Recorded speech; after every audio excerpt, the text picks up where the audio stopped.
Thank you for tuning into Beastwatch News Brief at the most current and comprehensive Bible prophecy website on the internet, beastwatchnews.com. All Bible prophecy news, all the time. Stay tuned for news.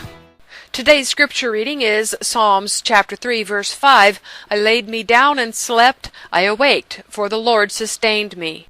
Netanyahu has addressed the reported airstrike on Russian missiles in Syria. Speaking on American television on Sunday, Benjamin Netanyahu evaded a direct response when asked whether his country was involved in that recent airstrike in Syria that reportedly targeted Russian missiles sold to the Syrian government. The Russians are reporting that the Israeli strike on Syria was carried out from a Turkish air base. Debka is that the reason this all came out in the news is because the U.S. administration is whipping Israel into line.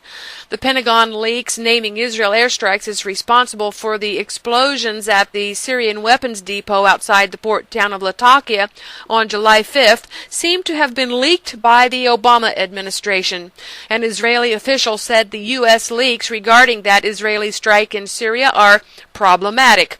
Of course, the U.S. has leaked other secret things like secret bases and secret spies and just generally leaking all over the place. Actually, Obama is just leaking on Israel. The whipping of Netanyahu by Obama does seem to be bringing Netanyahu in line. He has called Abbas to offer him a happy Ramadan and urged Abbas to participate in the peace process. Meantime, Olmert has offered John Kerry advice on how to handle the Israeli-Palestinian peace talks, telling him that the state must make its position on peace talks more clear. Israel is beginning to get tough on Iran again, saying that Iran must shut down its illegal nuclear facilities or face a possible military action. Netanyahu said this on Sunday on CBS Face the Nation. He also said that he's not going to wait until it's too late on Iran, and that Rohani's policy is to smile and build a bomb. Muslim extremists forced Jews from Temple Mount on Monday. Hundreds of Jews came to the Temple Mount in honor of Tisha B'Av and the anniversary of the destruction of the two Jewish temples by the Babylonian and Roman empires, but their visit was cut short as Muslim worshippers physically blocked them and appeared to be preparing to riot. Now, here's the false report that the Arab media has put out, that the settlers stormed the Al-Aqsa Mosque and provoked the Muslims. The difference between the two stories is that the Jews were on Temple Mount. The Muslims say that the Jews stormed the Al-Aqsa Mosque. What really happened is the Jews went to Temple Mount for the 9th of Av, and no storming of the mosque occurred.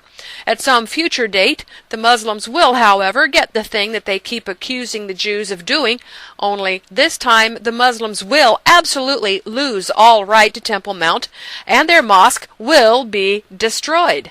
In Syria, the Assad regime does still seem to be making advances, and of course, the fighting between the rebels amongst themselves is continuing. In Egypt, at least 3 people were killed and 17 wounded when suspected militants fired rocket-propelled grenades at a bus carrying workers in Egypt's North Sinai, and gunmen have clashed with the Egyptian army near the Israeli border. The Pentagon has ships steaming out along the Egyptian coast, but they are denying that they are about to invade Egypt in order to reinstate the Muslim Brotherhood. Meanwhile, the United States has reopened its embassy in Cairo. George Zimmerman's lawyer says that Zimmerman is about to make a move against NBC News. Back in December, Zimmerman sued NBC for defamation over botched editing, which depicted him as a hardened racial profiler. And the protests continue. Go to beastwatchnews.com today to get a list of companies that still use aborted fetal cells as food flavoring. This list was updated in June of 2013. This is Beastwatch News Daily Update. See these and other stories at beastwatchnews.com. Bible prophecy news every day except Shabbat.